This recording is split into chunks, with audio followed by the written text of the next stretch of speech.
Welcome back to another OKOGA Live. I'm Chad Warmington, president of the Oklahoma Oil and Gas Association. We've got a great show today. I'm joined by Pat McFerron. Hey, happy to be here. Thanks for being here. Pat is the president of Hargrave and Snodgrass Associates. This firm was founded in 1989 as the preeminent polling firm in Oklahoma. When you think of polling, you think of Pat and his team.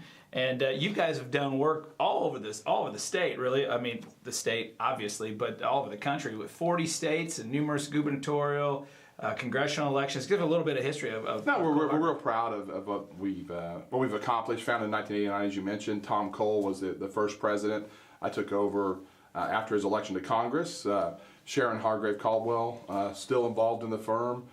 We do all of it here in Oklahoma, all of our polling, and we're very proud of what we've been able to do. No doubt. And they are a well-known national firm, so we're really glad to have you here today. Another thing that's just another interesting of note is you were the only polling firm that the Trump campaign used during his election in 2016. We did his early work in Iowa and really enjoyed that. I think we helped lay the groundwork for that, and we'll hopefully talk about some of Donald Trump's numbers later. Let everybody know he's not paying me anymore. Yeah. But we've got some great numbers there. Good, and we got some other exciting Trump news too, for Trump-related news, we'll call it. So let's jump into what I'm really excited to talk to you about is kind of the polling process a little bit. So I want to talk to you about kind of how you do what you do. But then you've got some updated numbers, and you've got some things that you've been looking at from the legislature's had some really interesting activity this session, we'll say, with gross production tax and education funding and other things. So, but I really want to kind of start out with kind of how you do your polling process, and then let's dig into the numbers and just pick your brain, which is something I like to do. Yeah, one of the things we do is we rely upon live telephone calls, and one of the reasons you have to do that these days is because it's actually against the law to call a cell phone or a mobile phone with a recorded call. Okay. And so most of our studies now of voters are close to 40% or so are on mobile lines. In fact, when I look at my state file, I've got actually more people with mobile phones than I do landlines, as you might expect. And one of the other things that sets us apart is we only call registered voters. Yeah. When we're talking about elections. If you don't care enough to register to vote, I don't care enough about what you think. Right. So it's well, and for most of your clients, if you're not registered to vote, right. you're not going to really. We do market research as well, which is different. But for anything that's political or anything, they've got to be registered voters, and people actually show up on election days. Yeah, makes sense. So let's dive into some of the recent numbers. There's a lot to kind of cover here, and I want to give you plenty of time to talk about it. But give us a kind of general outlook for where we're at. What's the sentiment of the state? Right track, wrong track? What are our friends thinking about? Our friends at the legislature? Give me some of those numbers. Yeah, it's I've got survey data just out of the field last week, and it shows really still historic negativity about the direction of the state. This is all done after House Bill 1010 XX passed, but we're at 21% of Oklahomans thinking they're going in the right direction, and at 68% wrong track. I've been doing this polling since 1993 is when I joined the firm. The last 2 years have been the most negative by 15 or 20 points of anything we've ever seen. So it's an incredible negativity. It doesn't matter if you're a Republican or Democrat, urban or rural. Everybody's pretty negative about the direction of the state right now. Do you have a key kind of thing that you attribute that to that's shown up in the polling? I think it's primarily concerned about education funding, about taxes, about the budgeting process. What's really interesting is we're not seeing the economy being a concern. With the economy actually, in much of Oklahoma doing okay, it's really more about a concern about the process than anything else. And so what's happened with 1010 is you have those that support it are incredibly negative, frustrated that maybe it took that long, or they don't think it's enough funding, or they want higher taxes. And then those who oppose 1010 are just as negative. I mean, both groups are negative. Those who support it are 67% negative. Those who oppose it, 69% think it's in the wrong track. So even those who supported it are still down on the direction. Yeah, because they don't like the process. They don't think that the process had to work. So legislators that voted for this really get no credit. Right. Really, even from the supporters. Right. Even among the supporters, they like that. I mean, that's if you look at the only thing less favorable in the direction of the state is the opinion of the state legislature. Right now we're at only 15% have a favorable opinion of the legislature. Wow. And again, along with those who support 1010, it's 15 to 70. Among those who oppose 1010, it's 18 to 67. So I know there are a number of legislators who, really feel like they went contradictory to everything they had campaigned on before, right. Because they felt the pressure, they thought they needed to do this, but they got no credit for it. They're still despised by that group, and we found that those that are the most ardent pro-education voters are among the most negative still. Right. Well, and I think we saw that with the backlash at the Capitol. They passed the bill. House Bill 1010X is what we're referring to. Large revenue increase. Funding primarily was dedicated for teacher pay. Passed it on a Thursday, Friday. Thought everybody would come up to the Capitol on a Monday. The teachers got there, and they weren't there to say thank you. And it really turned into, well, what else are you going to do? And I think that caught the legislature by surprise. So these numbers kind of show it didn't really help. That was the wrong audience they were talking to. It was. I mean, they were never going to be their friends. I saw a social media meme. This gets away from what we're really supposed to talk about, but we got time. It had a negative comment about Republican legislators, and it said $6,100 teacher pay raise, $500 million to education, violating my conservative principles, and all I got was this lousy T-shirt. And that's really kind of where the voters are on this. Still very negative toward the legislature as a whole. That being said, I don't think we're going to see a groundswell of change in this legislative election. Yeah. One thing that's been consistent in Oklahoma since 2008 is a generic Republican advantage. A generic ballot is when we ask, if the election for legislature were held today, would you be voting for the Republican candidate or the Democrat candidate? Now, with Obama in the White House, we saw that expand to about 20-point Republican advantage. We saw that drop back down in the mid-teens recently, and then this recent spate of activity, it's now a 7-point Republican advantage, but it's still a Republican advantage. And part of this is a natural progression that's happening. It's pretty even in the two metro areas, but the rural areas of Oklahoma are becoming more and more Republican every day. Interesting. So how is that really translated into how Oklahomans feel about the legislature? I know we touched on it, but the absolute, I mean, what were the favorable, unfavorable numbers for the legislature after in your recent? Yeah, the favorable in the legislature was 15%, favorable 68%, unfavorable. And that's across the entire sample. Yes, wow, that's correct. 15%. Okay. Yes. Yeah, it's. I heard someone also say the other day, "Thank you, Oklahoma legislature. You make Congress look good." If that's what your comparison group is, that's right. I think we got some work to do.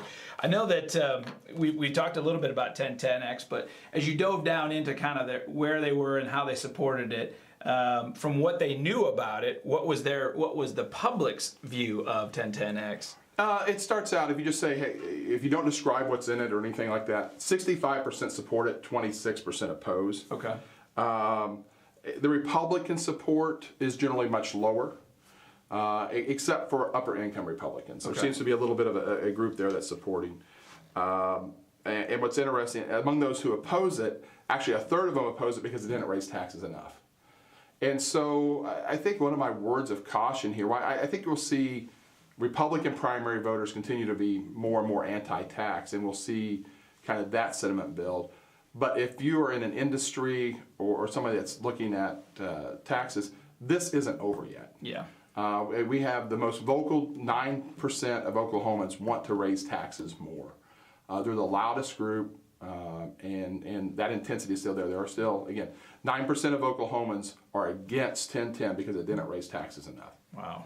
I think we see some kind of anecdotal evidence of that too. I had conversations with my friends in the wind industry, and they seem to think that the big push for more wind taxes is coming from us, and I'm telling them it's not. It's a kind of a groundswell on everybody's taxes potentially could go up, and I think I told them, I said, look at us. We fought for 3 years to protect the gross production tax, and finally lost the battle, and our friends in wind did the same thing. So it sounds like that's kind of coming from that vocal group that's out there that says we don't have enough tax revenue. Is that what I hear? No, I think it is, and I think the reality is they have seen that they scream loud enough, they're going to get what they want. Right. And so it's the analogy I heard. It's sort of like a kid at the grocery store screaming for a candy bar. Mm-hmm. If you give in and give them a candy bar, the next time you go, they're going to want two. Yeah. And so that's That's really what I think is happening. And then you point back to, and we can go on to the next question, but you point back to, you gave them the candy bar, and then they weren't even satisfied with it, and you got no credit for it. Correct. I mean, right? Right. And so they just want more. Right. And so I think that's kind of one of the things that, this is an editorial comment, but, when you have a lot of new legislators up there that haven't kind of been through these battles and haven't realized that when you give in to that, you don't really get a lot of credit. So stick with your guns, stick with your principles, stick with your the things that got you there. And you're going to hear some loud pushback, but that's not really where the underpinnings are. So you're not going to get any benefit from doing it. No, I think you can go back and look. I mean, you don't have to go that far back in history. If you look at the 2016 penny sales tax, once it's talked about, the voters were against it. Right. When you had State Question 744 in 2010, I believe it was, started at 65% polling, much where 1010 is now. You ended up getting 18% on election day. Wow. Voters fundamentally believe there is waste in government. They don't need to raise taxes. Yeah. Well, so knowing that, once you inform kind of the ballot, I think you asked the question, knowing more about 1010X. So you gave them some more information. You informed them about it. Did that strongly change? It really did. Once you talk to them a little bit, you see a little bit of a narrowing. Support drops to 63%. Opposition increases to 33%. And so what this tells me, I do think that any repeal effort of 1010 is probably going to be difficult to do. But yeah, again, after you talk to them about it, you tell them it's got the gross production tax, it's got the tobacco tax, it's got the motor fuels tax in it. Right. And you tell them how much of the teacher pay raise it is. It drops down when you do all this together. And it actually surprised me a little bit that it narrowed. Other polling I've seen, there was so much support, sometimes north of 75% for a teacher pay raise, close to 70% for the tobacco tax increase.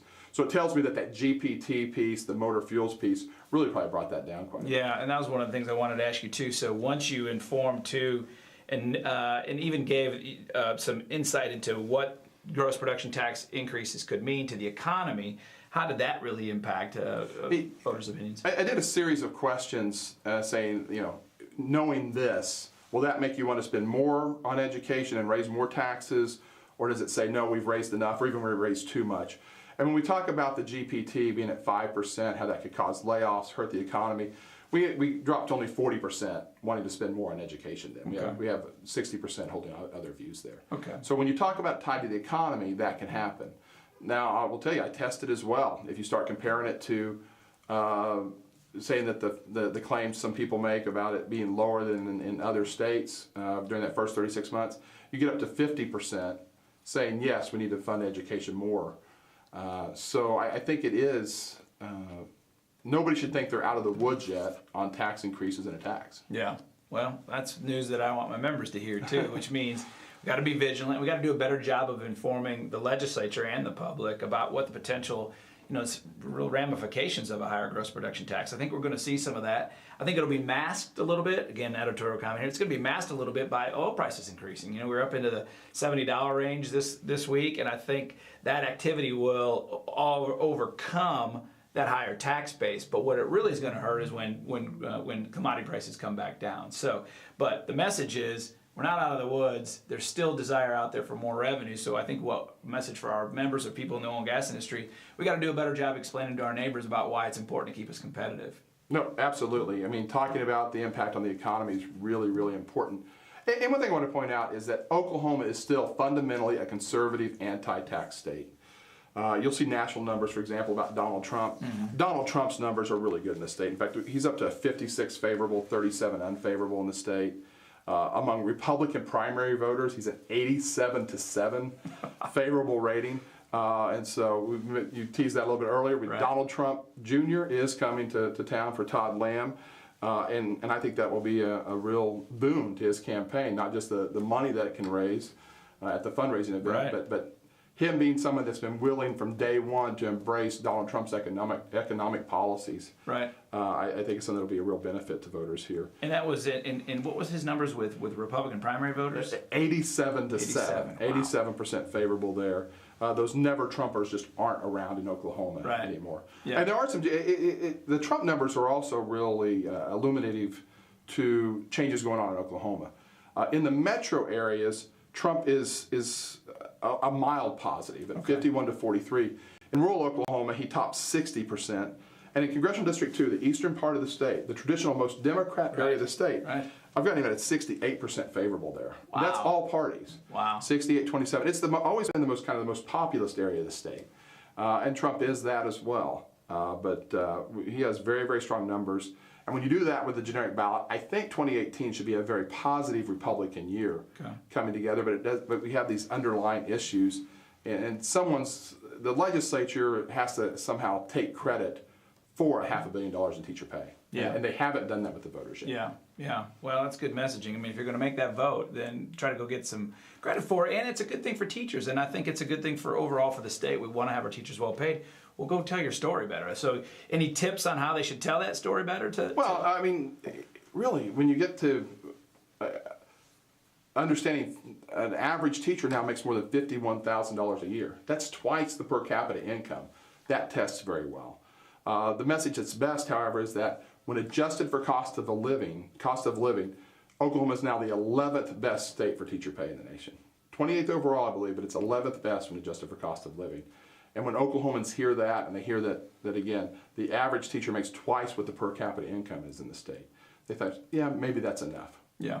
And so you think economy is improving, the revenue picture is improving, the House and the Senate just passed a budget this week, so those big deficits have come down in terms of year over year. Once you get that general kind of positive momentum back in the state, that's where kind of maybe some of that angst for this revenue obviously will go away, and then I think we'll probably be moving into a pretty exciting election season too. I know you got some general election numbers, but one of the things I wanted to get back to was this potential for there to be a repeal of House Bill 1010X. You mentioned it before, but give me an idea of what you're thinking the voters are thinking on the idea of a repeal of 1010X, and that's a pretty important thing that's hanging out kind of over the head of the legislature. Right. Right now, the public, there's really not a big desire to repeal. I think that for the mass public, the tax increases are diffused enough that we're not going to quite see the pushback we saw after House Bill 1017, which led to State Question 640. Right. They're talking about 3 cents a gallon gasoline. If you're a non-smoker, that's the only thing you're going to see directly. Right. And I guess some itemizations and won't be a real direct other issues, but I think it's diffused enough, and that they had such a desire for the teacher pay raise that I think they're going to. I think it'd be very difficult for that to pass. Now, could they collect the signatures?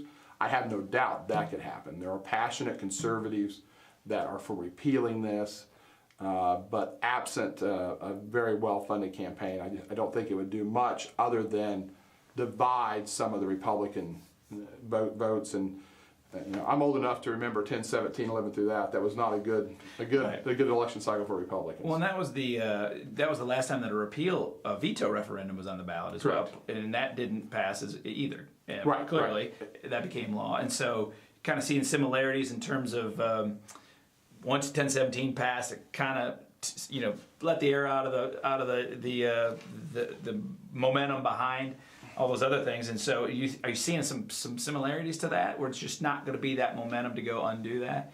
Yeah, I don't think that momentum is going to be there. Yeah. But I don't think it's so far that we can go in and undo State Question 640 either. Right. I mean, this is almost proof that State Question 640 can work if you get to fever pitch. Yeah, that's true. By some people, so maybe there's not a reason to change that. Yeah. After all. Well, I think there was a potential move to do that, and I think the legislature has thought twice about trying to take that on. Maybe kick it to the voters, but that hasn't happened yet either. Right. So, and like I'd like to argue with our members, I mean, had it not been for State Question 640, I think we would have had a tax increase earlier that may not have been as helpful in kind of funding the teacher pay raise and maybe getting us out of this kind of malaise we've been in terms of what the legislature's been dealing with. So I think it did its part. And when the legislature was able to get its act together and get those votes to get that 3/4 threshold, they passed a bill that that's going to satisfy, it sounds like, a lot of... Well, it should. I mean, there's messaging to do that. It's not resonating yet. Because I think it was... I think the media over the teacher walkout, just the timing was so odd. People thought that education hadn't been funded yet. Yeah. When in reality it had. So what's some final words for our members to think about heading into the 2018 election cycle, and then legislators? What's your kind of two bits of advice for both different groups as we kind of wrap up. Well, for legislators, I think it's important for you to communicate. It's always important to communicate directly with your voters. And if you were against the tax increases, don't be afraid to say, I'm proud to stand up for what my conservative principles were. This is what you came to have me do, and this is what I've done. If you voted for those, I think you have to be out there saying, look, I'm making sure that this money is going to teacher pay, so our teachers are making more than $51,000 a year, where we've brought that teacher pay up to where it needs to be. But don't be afraid to talk about new reforms that need to happen, new ways to spend money efficiently. Because again, we still have 70% of voters think there was enough waste in government that you didn't need to raise taxes. Wow. Even though they ended up ultimately supporting it, they didn't think that was necessary. So they need to go back to kind of those. And for the members, I would say, for your members, let people know how important you are to the economy. Yeah. Let them know what you're doing in Oklahoma. Don't worry about looking like you're bragging or doing things there. They have to realize how directly connected their income is, their livelihood, their families, the jobs of their kids, their grandkids, their nieces, nephews are to a vibrant oil and gas industry. No doubt. I like to say that as goes the Oklahoma oil and gas industry, so goes the Oklahoma economy, and everything else kind of flows from there too. I mean, 25% of all state revenue, over 100,000 people working in this industry. When we do well, Oklahoma does well, and I think we need to remind people. I think you go ahead and tell people this, and we'll tell them, but the School Lands Commission, #1 recipient of royalties in the state, and so when oil and gas is paying royalties, schools are benefiting. That's right. That's right. Well, we'll leave it on that positive note. We really want to thank you for coming on and having a conversation with us about the election and some great advice. Appreciate you being here. Oh, happy to. Thanks for tuning in, and we will be back next week as we get closer and closer to signing day. Maybe next week, we're not sure, but we'll keep you updated via email and OKOGA Live about what's going on at the legislature. Thanks for tuning in.